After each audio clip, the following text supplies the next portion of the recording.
अस्सलाम वालेकुम students, hope so you all are doing good. आज की हमारी वीडियो का जो टॉपिक है दैट इज़ रेनी निकल। एक बहुत ही इंटरेस्टिंग सा टॉपिक।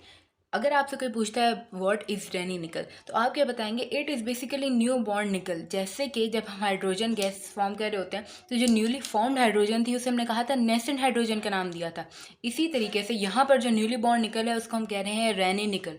अब ये रेनी निकल फॉर्म किस तरह होता है, इसकी प्रिपरेशन किस तरह होती है? अगर हम प्रिपरेशन की तरफ चलें तो बेसिकली जब हम निकल और एल्यूमिनियम एलॉय को कास्टिक सोडा के साथ रिएक्ट करवाते हैं इन प्रेजेंस ऑफ वाटर, तो जिसके इसके नतीजे में हमें मिल रहा होता है रेनी निकल। जैसे कि यहाँ पे अगर हम रिएक्शन में देखें तो हमने निकल और एल्यूमिनियम का हमने जब caustic soda that is NaOH in the presence of water reaction करवाया तो हमारे पास ये वाला बॉन्ड ब्रेक हो जाता है। जब ये बॉन्ड ब्रेक होगा तो एज अ रिजल्ट हमें निकल फ्री स्टेट में मिल रही होगी और ये जो एल्यूमिनियम है ये हमारे पास सोडियम एल्यूमिनेट फॉर्मेशन करवा देगा। उसके साथ साथ हाइड्रोजन गैस भी रिलीज़ होगी। अब हम अगर बात करें कि ये इतनी इंपॉर्टेंट क्यों है, रेनी निकल को पढ़ना इतना इंपॉर्टेंट क्यों है? बेसिकली रेनी निकल हमारी इंडस्ट्रीज़ में जो रिएक्शंस हो रहे हैं, लाइक कुकिंग इंडस्ट्रीज़ वगैरह में जो रिएक्शंस हो रहे हैं, अब मैं आगे बताऊंगी कि कौन से रिएक्शंस में यूज़ होता है, उनके अंदर बहुत इंपॉर्टेंट पार्ट प्ले कर रहा होता है।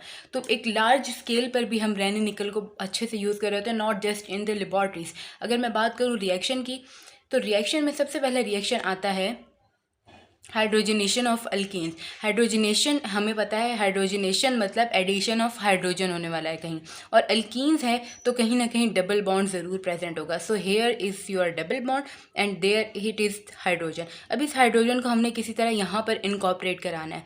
यहाँ किस तरह इनकॉर्पोरेट हो सकता है, क्योंकि यहाँ तो सारे कार्बन की वैलेंसीज ऑलरेडी फुल हैं। यहाँ हम क्या कर सकते हैं, हम इस डबल बॉन्ड को ब्रेक कर दें। जब हम इस डबल बॉन्ड को ब्रेक करेंगे तो इस कार्बन के पास भी एक वैलेंसी फ्री हो जाएगी और इस कार्बन के पास भी वैलेंसी फ्री हो जाएगी। तो ये हाइड्रोजन इस तरीके से यहाँ पर इनकॉर्पोरेट हो जाएगा, जिसके नतीजे में हमारे पास एक नया कंपाउंड बना that is the isopentane. Isopentane की फॉर्मेशन हो गई। इस रिएक्शन को प्रोसीड करवाने के लिए, इस अल्केन की हाइड्रोजनेशन करवाने के लिए रेनी निकल की प्रेजेंस मस्ट है। उसके साथ अगर बात करूँ, सेकंड जो है हमारे पास hydrogenation of benzene. Benzene that is the cyclic compound, aromatic compound है हमारे पास। अब बेंजीन की हाइड्रोजनेशन के लिए भी बहुत इंपॉर्टेंट जो रोल प्ले कर रहा होता है दैट इज़ द रेनी निकल। अगर मैं बात करूँ यहाँ तो हमने वो थे डबल बॉन्ड्स थे उनके अंदर इंकॉर्पोरेट करा दिया था। अगर मैं बात करूँ बेंजीन की, तो बेंजीन के पास हमें पता होता है कुछ इस तरीके से डबल बॉन्ड्स प्रेजेंट होते हैं। तो जब हम हाइड्रोजन को ऐड करवाना चाहेंगे तो ये वाले डबल बॉन्ड्स ब्रेक होंगे, कुछ ऐसा ही है। और जो रिएक्शन रिजल्टिंग बनेगा वो कुछ यूँ बनेगा।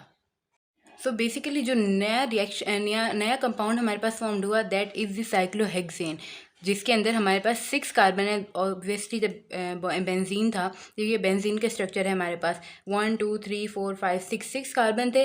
इन बिटवीन 2 कार्बन बॉन्ड हमारे पास कहीं कहीं हमें 3 जगह पर डबल बॉन्ड दिख रहा था और यहाँ पर एक एक कार्बन की वैलेंसी फ्री थी, तो उसके साथ हाइड्रोजन अटैच था that is forming the benzene C6H6। लेकिन जब हमने इसकी हाइड्रोजनेशन करवाई इन द प्रेजेंस ऑफ रेनी निकल तो ये कन्वर्ट हो गया इन साइक्लोहेक्सेन। जब हमने ये वाले बॉन्ड ब्रेक किया तो ये वाले बॉन्ड ब्रेक करने के बाद जो था हमारे पास कार्बन था, वहाँ की ये इस कार्बन की ये वाली एक वैलेंसी फ्री हो गई, यहाँ से एक वैलेंसी फ्री, तो यहाँ पर हाइड्रोजन ऐड हो गया, यहाँ पर हाइड्रोजन ऐड हो गया। इसी तरह सेम यहाँ पर भी रिएक्शन होगा, यहाँ पर सब एक हाइड्रोजन ऐड हो जाएंगे, तो ये कन्वर्ट हो जाएगा C6H12 दैट इज़ साइक्लोहेक्सेन, क्योंकि ये साइक्लिक फॉर्म में है।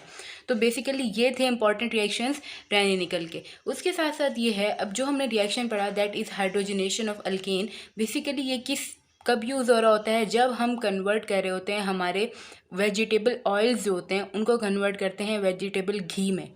जब ये अल्केन्स हैं, ये वेजिटेबल ऑयल हैं, जब हम इनको कन्वर्ट करेंगे वेजिटेबल घी में तो इसलिए हम हाइड्रोजनेशन कर रहे होते हैं इन द प्रेजेंस ऑफ रेनी निकल।